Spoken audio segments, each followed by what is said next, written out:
Užpuolė sargybinį ir atėmė raktus, iš Kauno 9 forto pabėgo 4 kaliniai.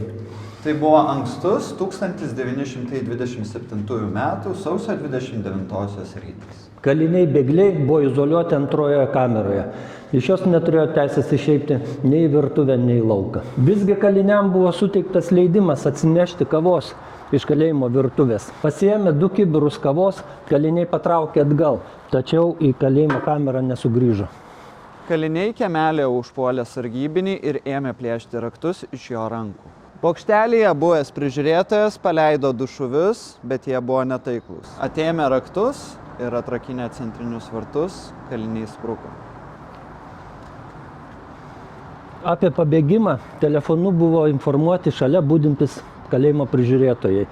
Jie netrukus prisijungė prie paieškų. Vos už 2 kilometrų kalėjimo bėgliai buvo sugauti. Už bandymą pabėgti ir sargybinio sužalojimą visi gavo papildomus 2 metus už grotą.